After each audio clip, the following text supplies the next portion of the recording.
another edition of Grown Folks Business. It's a beautiful Thursday. Can I tell you, it's still, to Andre's point, Jay Dwayne's point, it's still so prevalent. And I know I'm tired. I can't imagine what you guys are like being in that skin and like, damned if you do, damned if you don't. And wholeness. I want to live a life without any lack.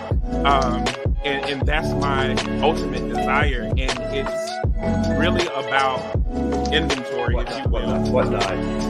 And you get really busy and you get on a train track that just carries you through a number of years.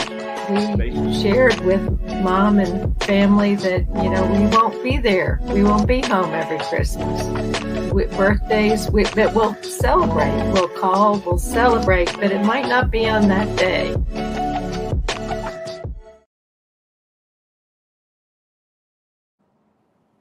All right, welcome to another edition of Grown Folks Business. This was a must-do show. I know some people were indisposed and couldn't make it because they had other things on their plate, and I truly appreciate them letting me know. There was some of the main suspects. That was Lisa and Jay Dwayne, but it's the first day of February.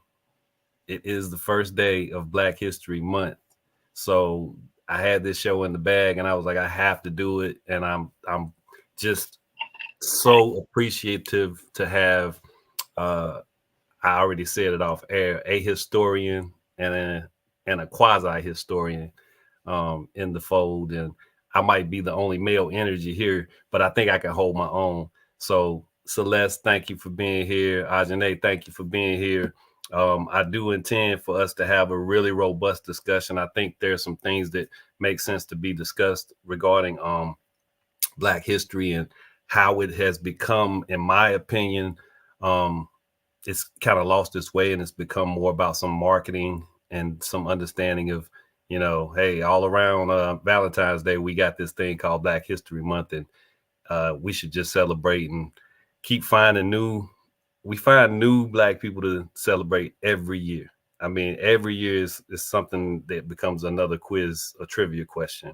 So tonight's topic is Black History Month, celebration or relegation. So I think that speaks for itself. I think it's understanding that I'm actually challenging to a degree the idea around this month losing some of what it actually meant when Carter G. Woodson came up with Black History Week. So I'm trying to say I'm gonna flip a coin. Celeste, I'm coming to you first. I'm gonna ask the question inside of the topic question, celebration or relegation. What's the point of it at this point? What do you think is the point of Black History Month at this point? And is it celebration or relegation? It's both. I feel like it is genuinely a celebration for and amongst Black people. Like, we joke about how during Black History Month, we're gonna add during Black History Month to any outstanding actions that people may have in a professional space. It's weird because we're celebrating ourselves, we're celebrating our history, we're celebrating our ability to overcome, we're celebrating our ability to fight and keep going. But it's relegation by the communities around us, predominantly the corporations ran by white people. It's relegation by them because all of a sudden they want to wear kente cloth and put kente cloth on the bulletin board and put pictures of Martin up and all this random stuff, but then we're not going to learn about the actual history of these Black people and why we have Black History Month. Like, you need to know who Thurgood Marshall is. You need to know who Martin Luther King is, but you also need to know who Malcolm X is. You need to know who the founders of the Black Panther Party are. You need to know what the Black Panther Party stood for. They're the reason we have a free school lunch program in many states. You need to know about the effort for Black Americans to be able to read and write. You need to know about the civil rights movement and how we fought for the inclusion of Black people in everyday life. I mean, Aggie Pride, you need to learn about the sit-in movement and what February 1 means in Greensboro, North Carolina, because, the 4 Black men from A&T, yes, they sat down, but the Bennett Bells organized the protest to be able to sit at the lunch counter because Black people could go in and shop, but they could not sit there. My mother is of the age where she remembers that. She remembers Woolworths. Like, we're celebrating Black History Month amongst Black people because it's our time where we can be prideful and nobody's going to judge us.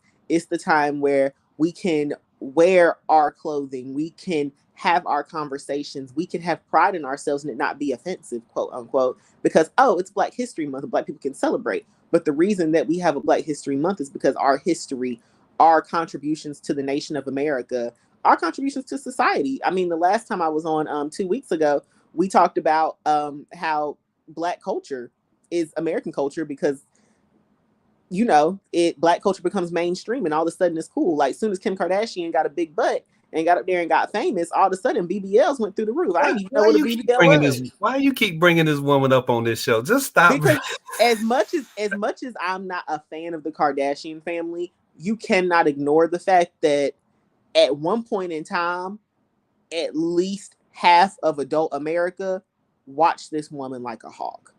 Like, and I think honestly, till this day, probably half of America, just a different demographic and different generation, still watch them like a hawk because love them or hate them, they contribute to the culture. But most of their culture is stealing what Black people do. Moving on. Black History Month, Black History Month is, you know, when Black people can be Black with pride and not necessarily offend anybody in the room, but it's relegation because it's also a time where a lot of our white colleagues, a lot of our white friends, they take it too far. Instead of learning about the history, they put on a show like Nancy Pelosi. What was it? She had on that kente scarf and half of Congress knelt, but still haven't passed any bills to help Black or brown communities, to regulate guns for gun violence, to talk about police brutality against people of color from predominantly Black people, but then also getting into Hispanic communities, Native communities, those things. Like, let's not just talk about it. Let's walk about it. Let's be about it. Let's celebrate Black History Month by actually doing something that directly helps the Black community. I don't want something where, oh, Black people will benefit on the back end. Like, no, my ancestors did not build this country out of the kindness of their heart. They built it off the marks on their back that was given to them by a white overseer, not necessarily slave owner. So let's do something about that. Like, I'm not saying I want 40 acres and a mule, but let's acknowledge that you're here, America's here because I'm here. The White House exists because slaves built it. And then let's acknowledge that the first 17 presidents of the United States were slave holders or come from slave holding families. And Thomas Jefferson was raping a 12-year-old. The end. So you said a lot, and I think I'm going to circle back to some of that with some questions that I have coming up. And I really, I can't say that there's a lot of holes in what you just espoused, but even with the show, the flyer for the show that was created by my awesome partner in crime, Angelica, you know, the coloring is an homage to what we've come to understand are these colors associated with Blackness in America. We should be doing the red, white, and blue, though. That's my opinion, because those are the colors that better signify who we are here. Oz, I'm coming to you. Celebration of relegation, and what's the point of this at this point? What's the point of Black History Month at this point? First, I want to say you all have to excuse me out there. My voice is doing something strange because I'm getting over a bad cold. So I don't sound like myself. But I am going to answer the question. I think before we even talk about what it's a celebration of, my question to the people out there is, do the people who are celebrating Black History Month know the history of the founders of Black History Month? Do they know the legacy of Black History Month? Black History Month, of course, started off as Negro History Week. And it is a violent and turbulent history that surrounds Black History Month even becoming a thing. And I think also, too, what that history will open up is the way that Black History Month was once a community celebration. It was a block party. It was a church celebration. It was people coming together to testify about the things that God brought them through. It was coming together to read. It was coming together to write. It was coming together to do the things that are within our God-given power to resist the enemy and to overcome. And so I'm going to pull a few things out of that. First of all, when we began to understand the history surrounding what it took for Black History Month to even get on the books, we'll see a couple of things. First of all, it wasn't necessarily designed as a celebration.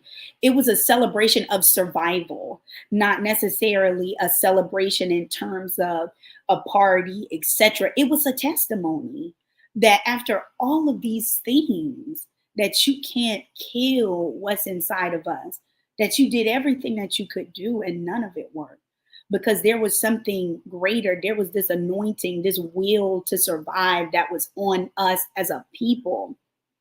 And then the second thing that you'll find inside of that is that Black History Month and the history that surrounds Black History Month getting to be a thing was more about the community than it was the nation.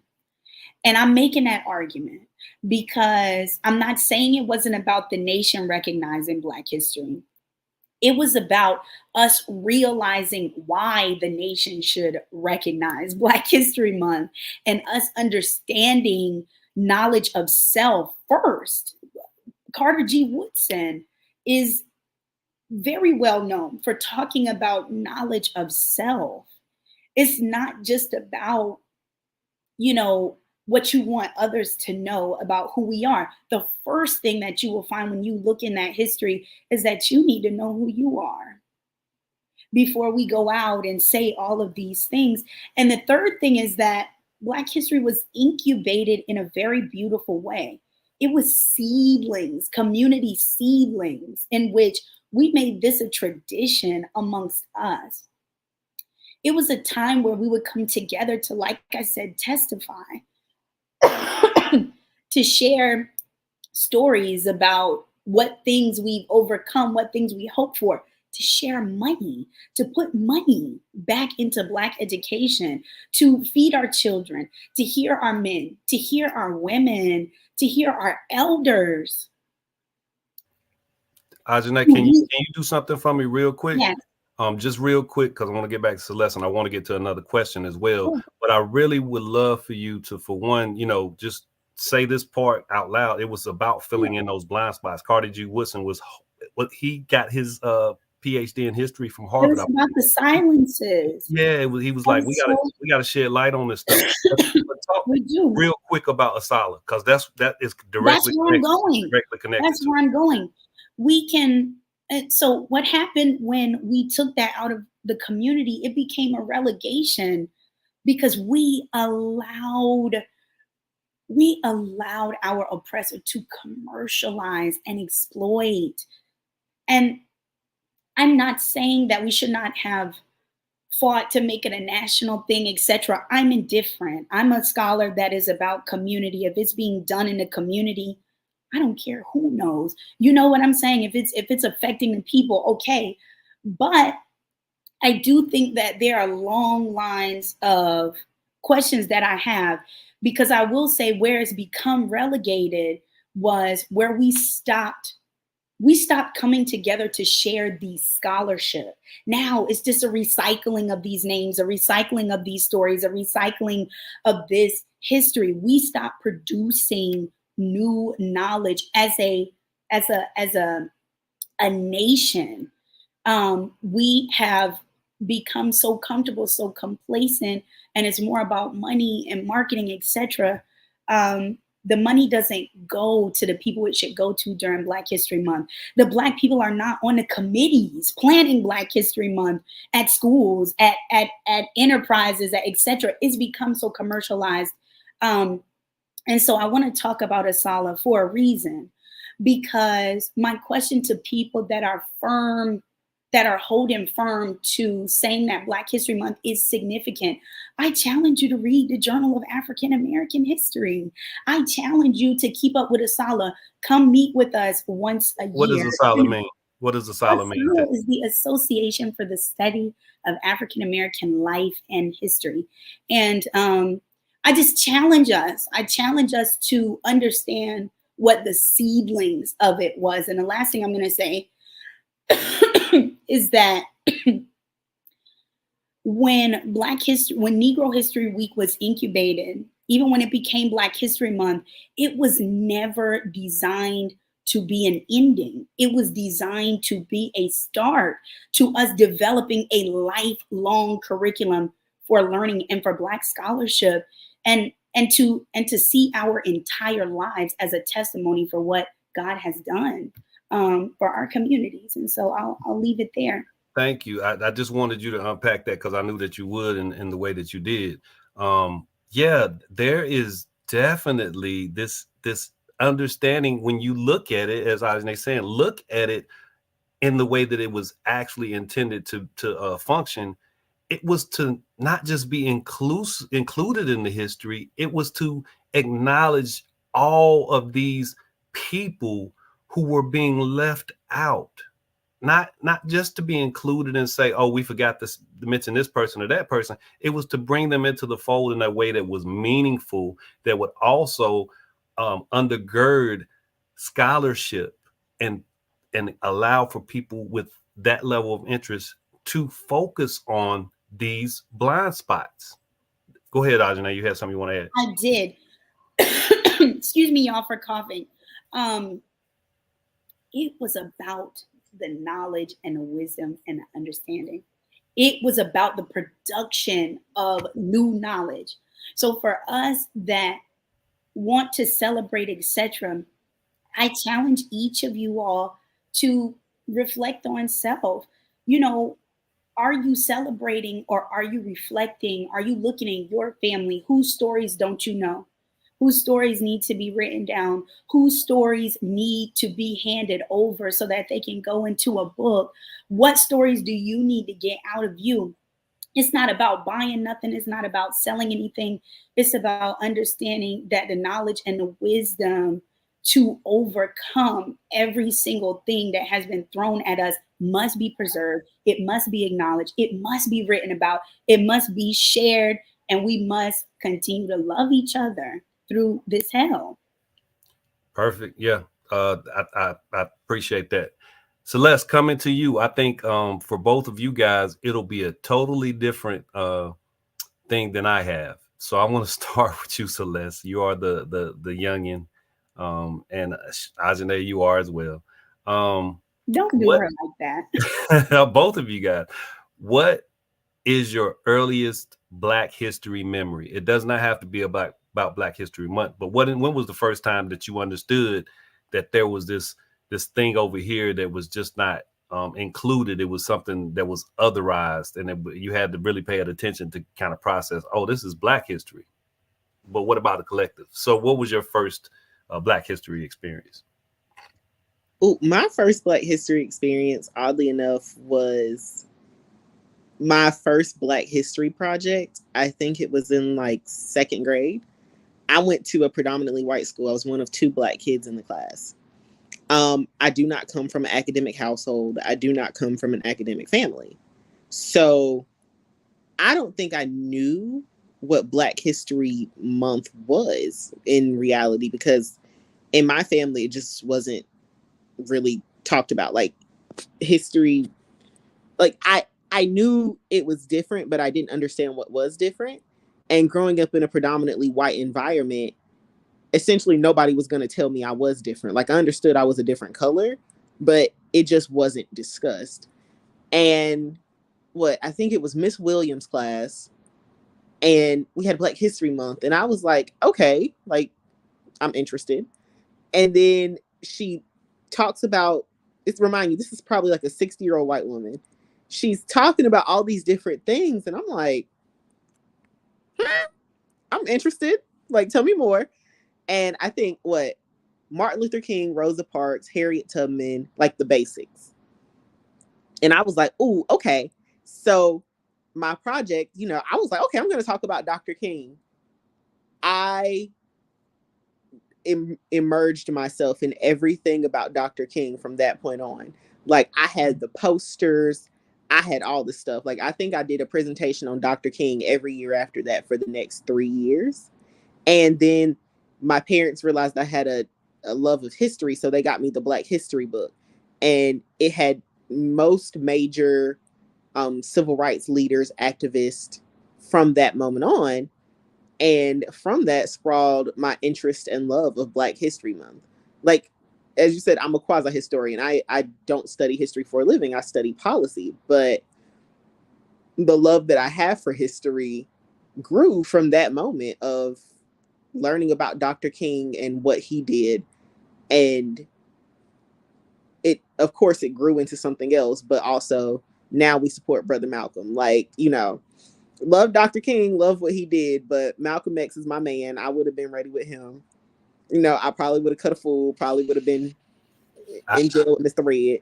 I have these back and forth sometimes to really, I think, get people to understand the adherence that MLK had to nonviolence as an ideology, as opposed to him, you know, being some type of weaker person than Malcolm X. And it's debatable. It's this argument, you know, who was more radical, et cetera, et cetera.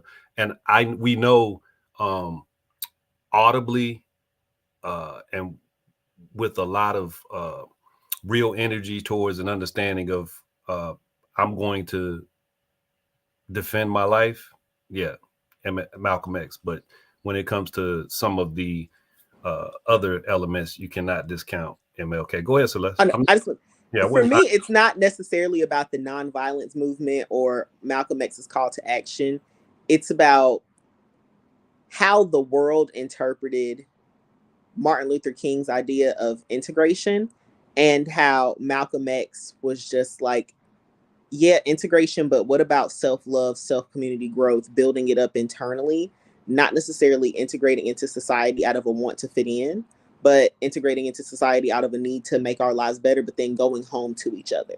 Like Dr. King, I totally understand his idea of integration, you know, let us in, this, that, and the third. I feel like the two needed to merge together in a way, because yes, we integrate into society, we participate in what we build, we do the same thing, but Malcolm, like that whole, let's learn to love ourselves as individuals and not necessarily conform to the standard of society put in front of us before we integrate into a society and feel like we have to change and adapt. Like, of course, we could talk about this later, but I definitely like that Malcolm wasn't so much as to let's adapt and conform to that part of society as much as it was let's integrate and become a part before we truly establish who we are as a people outside of who and what we have been told and allowed to be for the last 400 years. Well, not 400 years at that point, but I'm not going to do that math right now.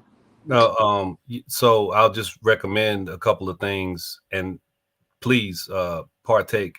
Try to find, or I can try to send it to you, MLK, when he's speaking about his dream becoming a nightmare, when he's talking about reparations, because he's saying we're going to DC to get our check, because he's talking about land grants and things that were given to European immigrants. Also, his last book, Where Do We Go From Here? Chaos of Community.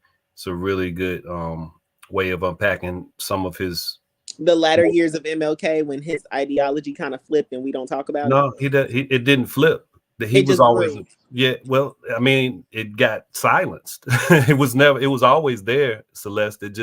That wasn't what you were going to get publicized. And now, where we are now, when you get to what Ajane was referencing in terms of how this thing has become so, and I think you said it as well, this becomes so marketed that, you know, you can't talk about the more radical king, so to speak. But yeah, good observations. So Ajane, coming to you next, and I can't wait to go because I'm going to age myself for real. I'm going to seem really old. So what's your earliest Black history memory? It doesn't have to be about Black History Month, but what's your earliest Black history memory? I have 3. I'll share two. I think that I have one that is personal, and I'll start with that one. Um, Everyone who knows me, if you don't know me, you'll learn it very quickly, that I'm from a military family. And my father is a retired 82nd Airborne man. And I realized very quickly as a little girl that even though my father was a soldier, that there was something very different about his experience as a Black soldier. And at the community that was built amongst Black soldiers, there was something very different. Um, and I realized early on at family meetings, etc., that when families would coalesce and gather and fellowship, that there was still a racial divide. And I remember that sitting with me and me. Um, I remember when I realized we were at a park. I think it was like the 82nd run or something. But I remember when I realized that their uniforms were the same, and that was back when they were wearing BDUs. Anybody that's a vet, or a spouse or something, BDUs are old. That was when my dad was in. I remember that all of them had the same BDU on, but they were different somehow. And that those What's a questions. BDU? Yeah, you can't just be throwing the stuff out there. No, BDUs are what you call the uniform. Yeah. So my academic consciousness about Black history. Oh, you heard Dad? Dad just opened the door and was like, "Battle dress uniform." That's a former first sergeant, by the way. So that man is not. Tell him I said thank you for his service, and I Yeah, appreciate him clearing it up. Thank you. Appreciate him clearing it up. But that was my that was my personal realization. My intellectual realization was, and I have to take the time to shout out this beautiful Black woman in 5th grade, Black woman by the name of Miss Evelyn Carroll. I hope she sees this one day. She, bless her, that woman opened my eyes to a lot. I would spend extra time with Miss Carroll. She would give me extra reading. She would challenge me. And I remember we were reading like Chronicles of Narnia or something like that. And Mom made sure that I was a high flyer. My mother and my grandmother, they never played with me about that reading. I was a strong reader, but I was struggling, y'all. I was struggling with Chronicles of Narnia. And Miss Carolyn, being the intelligent and strong and intellectual Black woman that she was, she immediately inquired why. Whether was I playing, or what was going on? And I told her that it doesn't resonate with me. I was hearing about, this was 05. I was hearing about war. My father was deployed. I was seeing, change in family dynamic. I was seeing, I'm from Fayetteville, North Carolina. I lived in a Black community. I was seeing Black problems. Somebody making up a story about a wardrobe did not resonate with this young Black woman, and it was beautifully written, whatever. But what Miss Carroll did for me was she gave me Mildred Taylor's Roll of Thunder, Hear My Cry. And she said, I want you to read this and let's see how you feel about this. And I devoured it. And when I gave the book report, because that was a Black woman that did not play with us, every Thursday, either you were presenting a current event, and some weeks she would switch it up. Miss Carroll would say, we need a global one, or this week we need to, or you pull one from the US, or another week it would be a book report. So when I had to present my book report, she didn't play. We had to get up, go to the podium. You had to read your paper. This was 5th grade. And you had to take questions from her and from the class about your book, not playing. And when I devoured it and when I gave an amazing book report, Miss Carroll told me, she said, Ajane, you're going to make a great history teacher one day. And that was a prophecy over me. That's beautiful. So you found your way to something that spoke more intimately to you but it was prompted by someone who understood the value of it. And I think that's at the core of why we can ask the question about Black history. Let me mention something else. I apologize. I did have 3. Forgive me. This one is much faster, but I must mention this. Y'all, growing up, my dad was a hip hop guru. Do you hear me? And Dad is right in the back room. He's laughing. I can hear him. My father's love for golden era hip hop gave me a level of consciousness that was so deep that I did not understand. In 98, when Dad would take me to daycare every single morning, I had to hear Killer Priest and the RZA on Basic Instructions Before Leaving Earth. If it's anybody out there that really is a hip hop guru, y'all know what I'm talking about. So the like 90s era, golden era hip hop, they were teaching. They were asking questions about God. They were defining Blackness. They were talking about mass incarceration. They were talking about drugs polluting our streets. They were teaching about the fact that our community was under attack. And so I had people around me that were pushing me to understand my place in the world as a young Black woman and to see who I am. And, you know, versus who the world was making me very early on. So I had to mention that. No, exposure is important. And you're getting back to that culture thing that I'll go to that question next, because I think we're circling that. And I wanted to kind of revisit it in this circumstance. But I'll share mine really quickly as well. So dating myself, the first thing I recall related in some way to Black history, I do not recall who this was necessarily about, but I think it was just a slideshow that was lifting up what America was like when slavery was taking place. And this is very cringy, but this kind of puts you in a mindset of where education was at that point in dealing with things around slavery and how it was taught in elementary school. But I was in a class and they used to have these old projectors. People out there besides you two will know what I'm talking about. But don't play me. I know exactly you're what not you're that. You have no clue.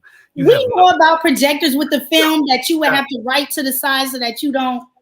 You don't smudge it, and they had the little clear sheets. That's not what I'm talking about. That's not what I'm talking about. That's not what I'm talking about. Okay, let's hear it. I'm talking about an older one. You just turned this knob and it flipped through and it flipped and it caught these images and it put them on the screen. And at the same time that you're watching this, you have yes, little squares, but you have a tape player playing that's synced up, and there's a little subtle beep that lets you know it's time to turn the slide. It's old, y'all. So we're watching this thing, and it is about slavery, and it's showing a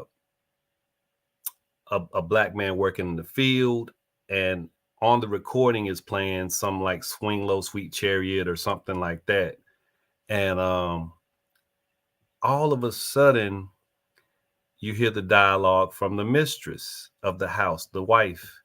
And she says, "Oh, wouldn't it be so nice if we only needed them or had them, or they were only around for their singing?" And it was that would be just so much more of a joy, or something like that. I'm paraphrasing, but the gist of it was, it wasn't about the labor. It was about something else that they provided. And it was this beautiful voice in the background as she was, saying this. I would like to figure out and find where that was, but that was my first. Later on, I'll jump to high school, then I'll jump right back to elementary, and then we'll be done. But in high school, I remember sitting in class and we were talking about something related to the precursors to the Civil War, the things that took place before the Civil War. And one of those things that was mentioned, of course, this is 20 some years before the Civil War, but it's Nat Turner's Rebellion. And it was a small paragraph, and it was like, oh, he was, mentally ill preacher who heard voices and et cetera, et cetera. And I would raise my hand and I was like, yo, you know, it was a lot more to that story than this little paragraph. And I remember the teacher being like, well, we got to move on. And I was like, nah, that's not a fair showing at that point of who this man actually was and why he makes it to the history books. And I was a teenager and I wasn't a very good high school student, but I liked history.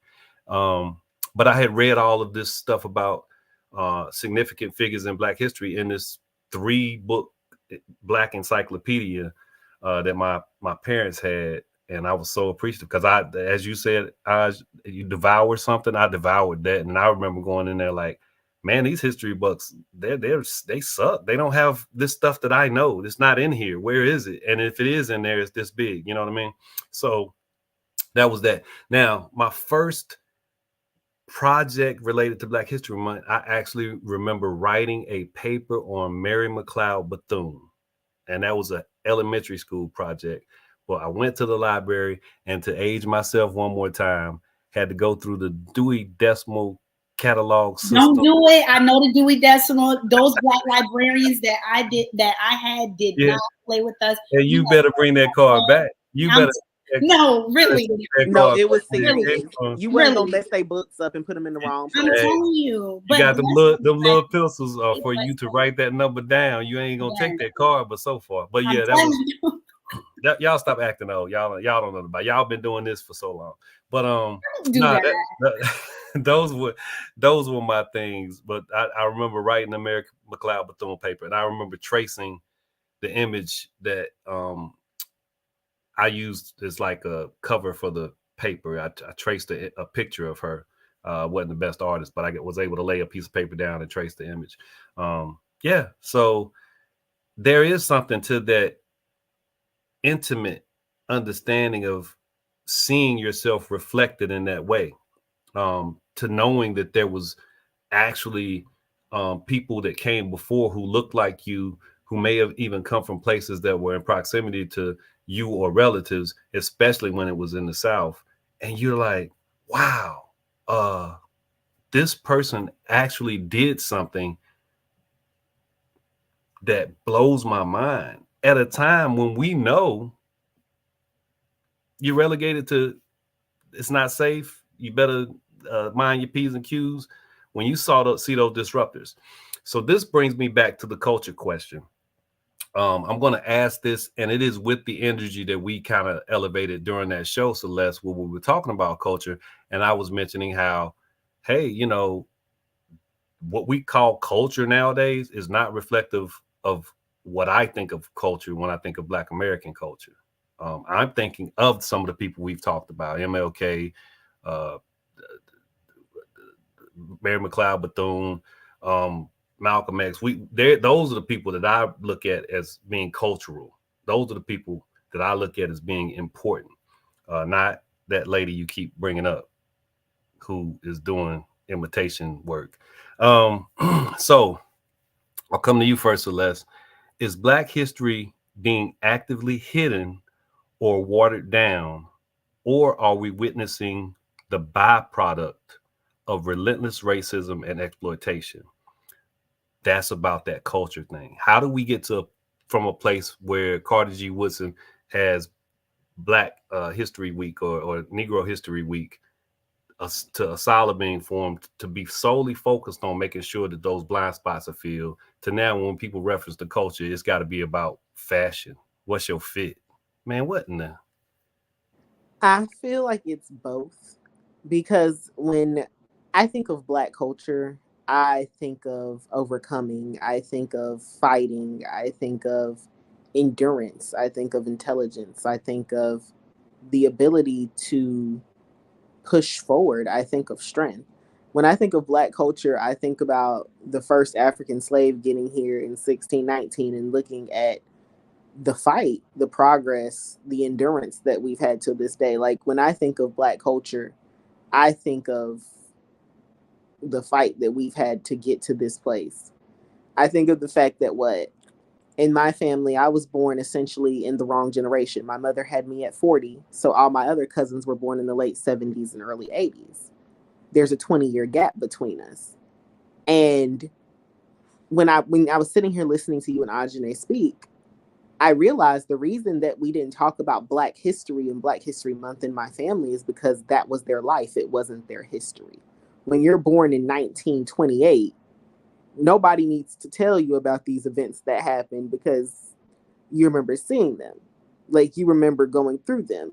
What my grandmother remember, well, yeah, my grandmother and my great grandmother, they remember when it was a fear that my grandfather was going to end up swinging from a low limb because he was able to buy his farm in the 1940s.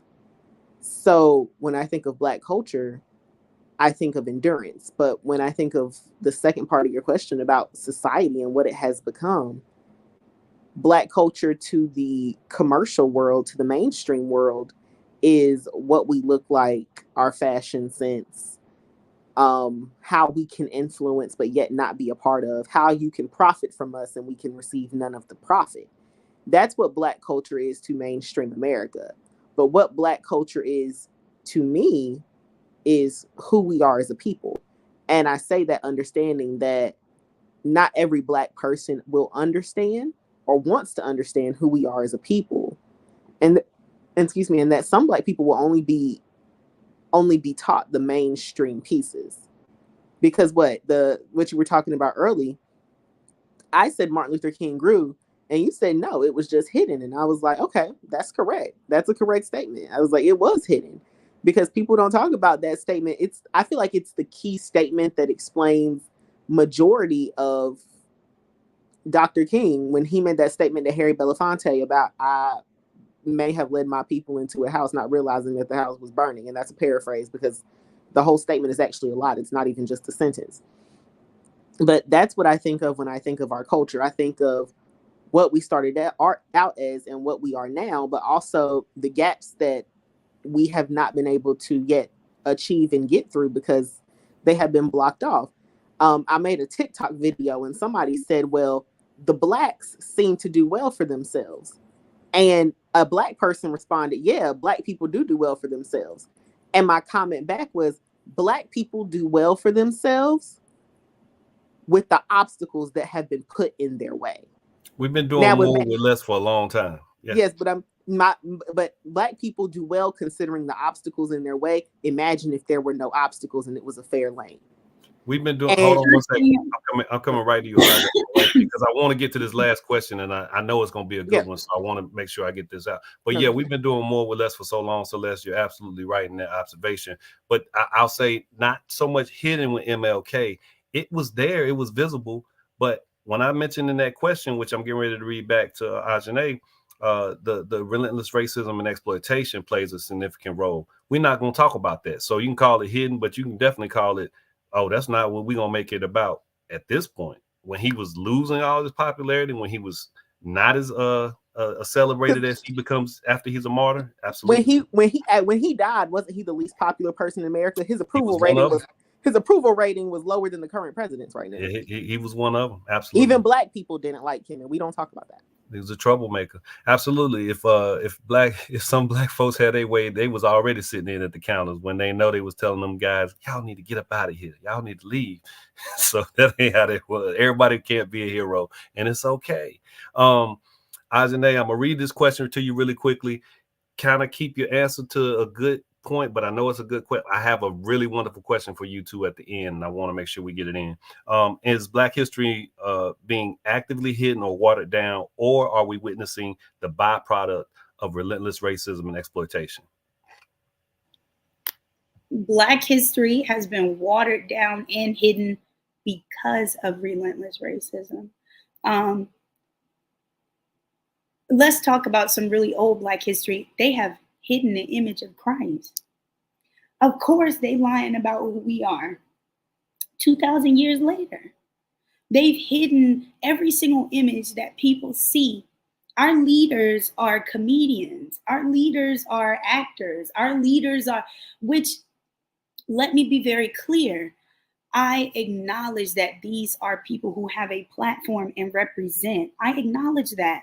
But why can Black children name ball players more than Black doctors? You know, like, come on, they got to be able to name both. We have to understand that our culture, where we've gotten to, things are no longer starting with us. There's only but so far where things start with us and then it becomes a mainstream trend. That's only one half of it. The other half is that people in very high places are picking and choosing Black people that hate their own people to put them in front of Black masses and say, this is what your culture is. And we got to wake up and we got to start asking every Black person that you see on the media, who are they? Who are you connected to? What is it that you did or didn't do to get where you are? And I'm not talking about a Cat Williams interview. I'm talking about they have been doing this to us for too many generations, telling us who we are, defining us for us, stealing our knowledge, knowing more about us than we do.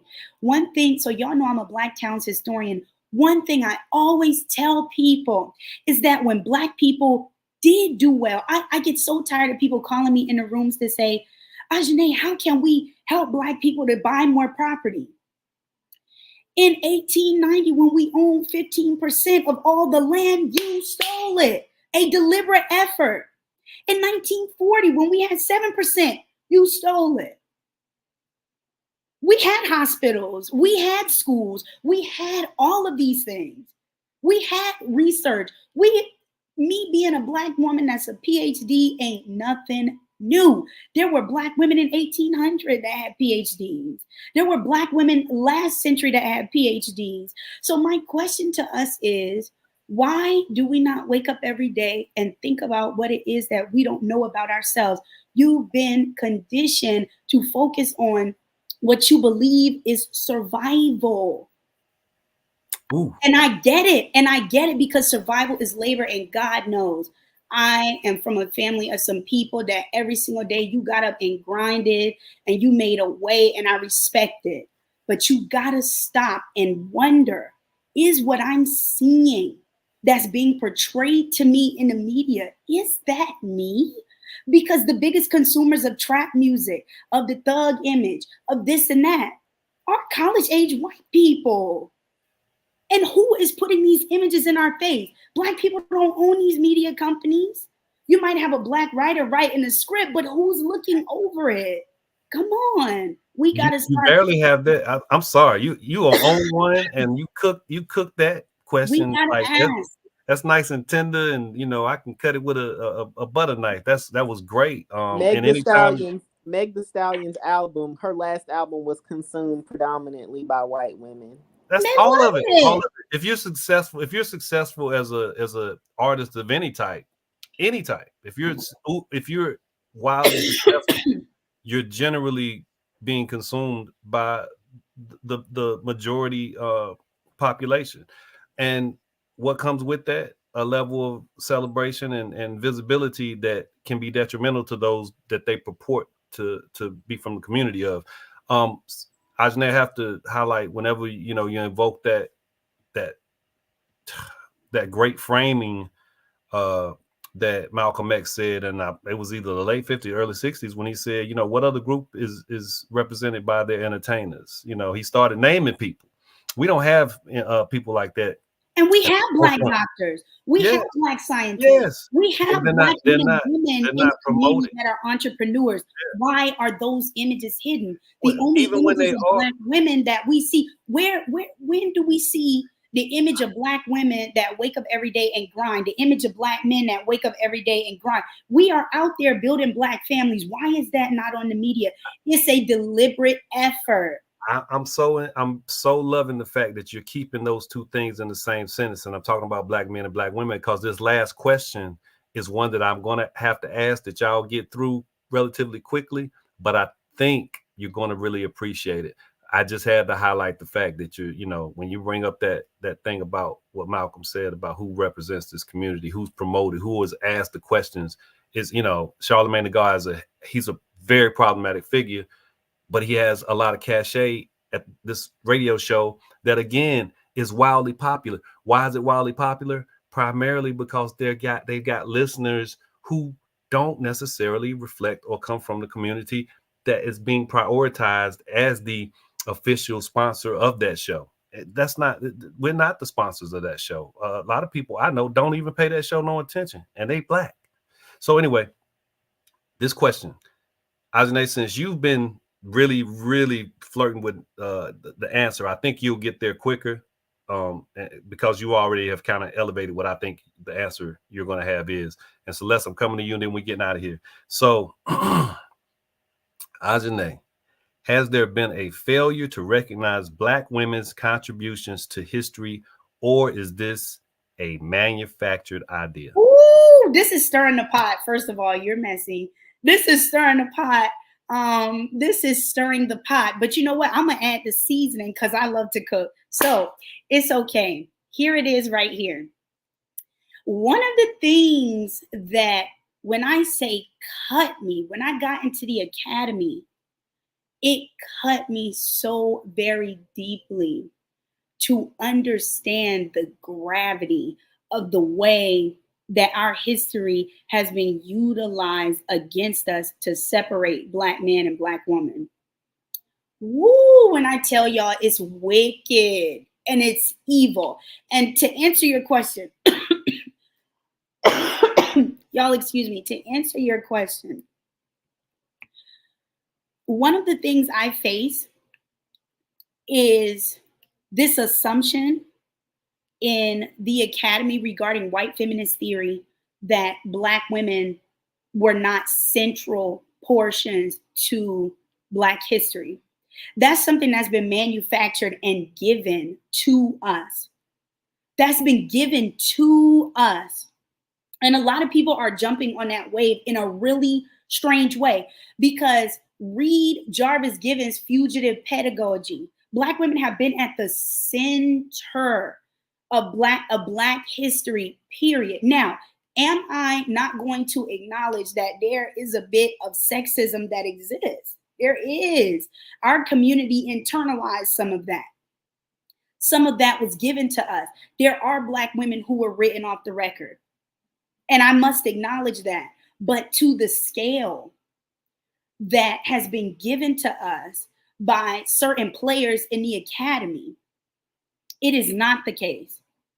And also, I want to talk briefly about who were the controllers of Black history publishing, etc.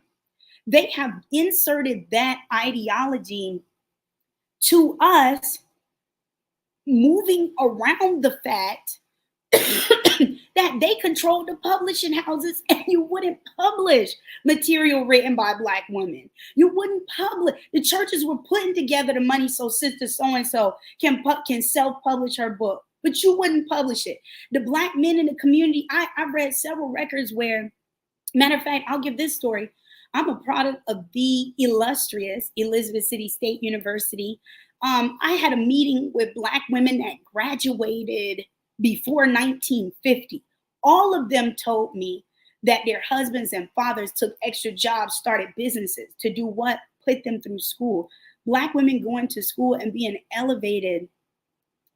We have come a long way. I will not say there have not been problems and nuances. I will not say that. That is not true.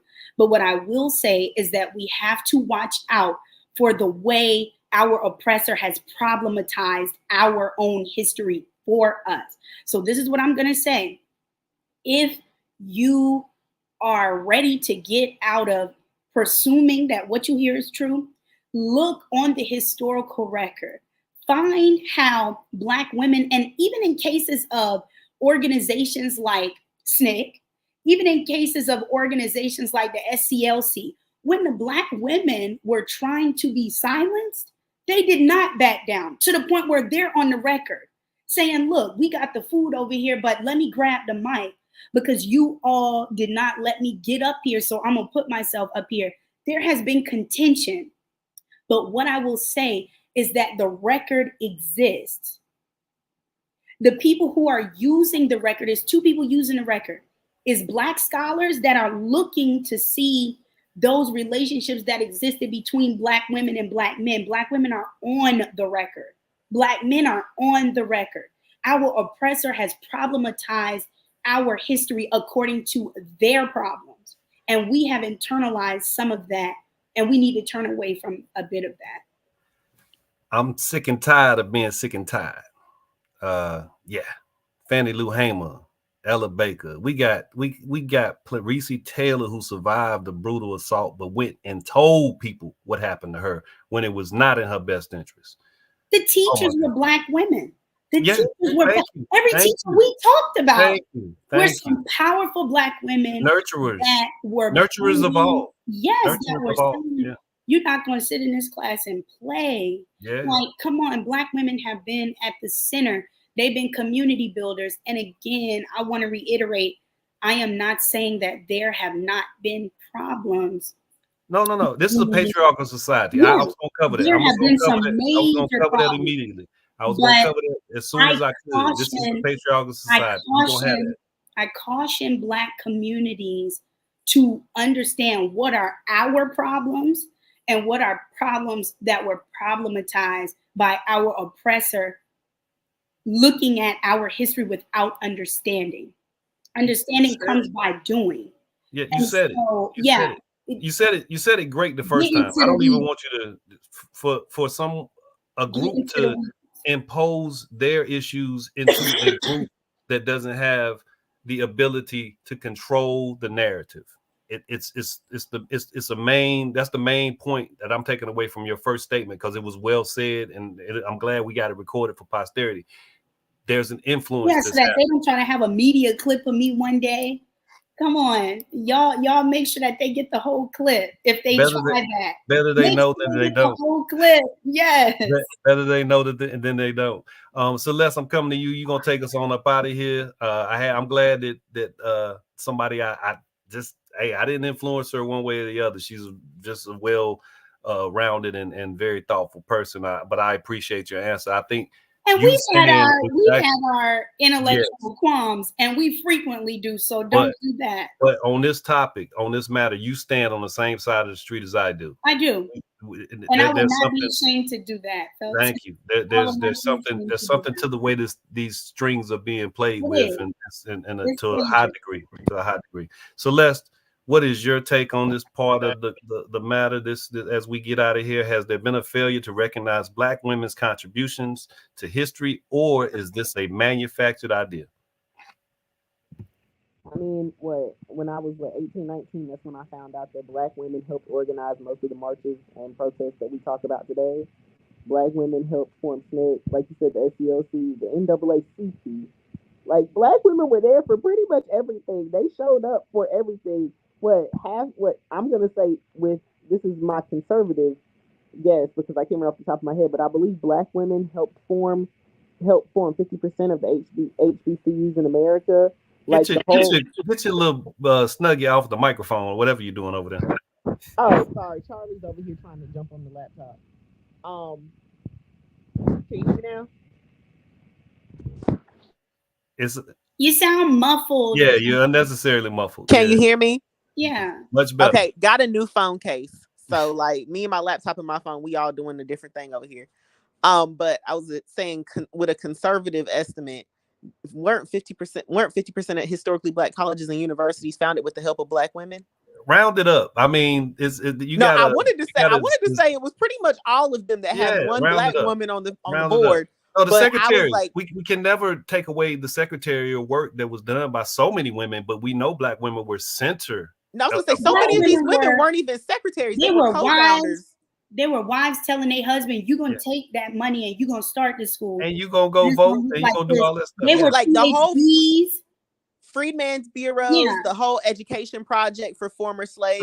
Celeste, get your face in the picture. What you doing over there? Well, I mean, I need to get my mic. My mic needed to be moved up to my mouth. So I'm talking in like sideways into the computer lab. Figure it out. You know what? Talk to Apple. That's good. That's good. Now I look like a little fat faced toddler. No, but no, like what Black women, when it came down to the Freedmen's Bureau and them dispersing money out for these colleges, like former slaves getting educated, a lot of this was Black women teaching these men how to read and write. Like I'm not. Of course, I can't say black women did everything, but black women were the foundation for what would come with the civil rights movement and black people in general. Like I And when can you very say much black people as a unit, that's what we get. yes. That's what I'm getting at. I think that's what Ajane is alluding to. We're witnessing in real time this energy towards dividing that in a way that is so, oh gosh, it's so nefarious that it is like cringy. But there's So one more thing I wanted to add to that. we know, Celeste, that there was a unified understanding of our position. We cannot maintain a position like this in society. But that's also how America does black women in general when it comes to history, because black women raised those white children that would go on to lead their movements. They would learn majority of their life from black women until mom and dad came in and taught white nationalism and taught slavery and so many of the other things. Like the foundation of America honestly starts with black women raising children, raising ideas, raising people. Stop. You're doing it anyway. No, I'm saying it gets cut out of history that black women pretty much did everything and then get left out. The very first proposed monument that would honor anybody black in this country was a black woman. Felton, let Celeste finish her point. What? Oh, but no, I'm just saying the history of America is black. Let her finish her point. No. But the history of America is black women contribute to the foundation of everything, and they get left out. Like that's the history of the South. What is it? The scene in the movie The Help, where the little white girl begins to cry because her black Viola Davis's character is leaving, and that's the person that she believes to be her mother. That's the person who raised her. That's pretty much black women's job in America that has been taken for granted and abused. But black women help raise America, and they get left out of the history of America, and they get mistreated by America. They're continuously mistreated by America even now, and they help raise the Black History Movement, and nobody talks about them. And then the ones that we do talk about are usually based off of, example, Rosa Parks and Claudette Colvin. They chose the light-skinned woman. Celeste, who wrote that book? Exactly. The Help. Who wrote that book called The Help? Exactly. Look that up. I did not study for this, so I cannot tell you. No, I'm just saying that nobody's ever going to take away the fact that black women served in a role of nurturer in a way that definitely confirms your position and the observation that they contributed in a mighty way to this country. And there's no denial of that. That's not what we're talking about, though. Collectively speaking, as a unit, it was understood that this is happening to both of us. This is happening to all of us, and we're together in this. And somehow, some way, we've gotten to a point where we've allowed for some ascribing of there being a hierarchy within this group of people who were not allowed to participate in this system in a way to even establish any hierarchy. It's a weird thing. All right, we got to get ready to get out of here. So if you got a final thought, just give it to me and we're going to get out of here. Go ahead, Aja. I do want to acknowledge one thing, that in terms of the scholarship, Black women's, the theory, right? Claudia Jones, what Celeste is referring to is the theory of Claudia Jones talking about the super exploitation of the Black woman, that you're exploited because you're Black. You're exploited because you're a woman. You can be sexually abused, and not that Black men can't be sexually abused or weren't, right? Claudia Jones was very, very sensitive in that. Black men did experience sexual abuse at the same level. However, Black women's proximity to that, working in domestic capacities, put them in a precarious situation. But I want to acknowledge something that Celeste said. The theories with an S, about how Black women were exploited did not culminate fully until the later part of the 20th century, around 70, 75, 80, 85. That is not at all, and I want to put this on the record, that is not at all to say that I am not acknowledging the Black women of the earlier part of the 20th century, of the 1800s, that were writing, talking about, of the 1700s, writing, talking about the condition of gender and Jim Crow. But I do think, Felton, that we must acknowledge that theoretically, how we intellectually discuss that excuse me, that culminated about 4 decades after the culmination of those theories for Black men. And I want to segue to bring both of them together to say that Black men were not the scholars that were blocking the culmination of those theories. That it was white scholars controlling the narrative about who's publishing what, etc., and about how Black women navigate, because the precariousness of the Black woman's condition was that many Black women were scholars and couldn't get jobs except domestics, right? So how do you navigate that? Those were structures put in place by people who were oppressing us. But Felton, I think both of y'all have to acknowledge that there's a middle, right? Those theories about how Black women were oppressed in a way that wasn't, in a way that was only different from Black men. That those theories, that articulation culminated about 4 decades after, right? By the 40s, we have the condition of the Black man. By the 40s, we have condition of Black masculinity. We don't see that until 70, 75, 80, 85, when we start to do that. And I'm reiterating, it wasn't Black men in the academy, though, that were stopping these theories from coming out. It was white scholars. Well, yeah. So there's a lot that you just said, and I can't respond to all of it. But what I'm saying is that there's way more symmetry than there is difference. Of course. That's all I'm saying. And I think that there's been some exploitative things that's taken place to exploit that difference, and it's totally based on gender and not anything that we can find historically that says the Black men were like, nah, you can't get this, or you ain't a part of that. That was a collective effort. And now I don't know where we at, because she talking about Kim Kardashian on here. Anyway, Stop. look,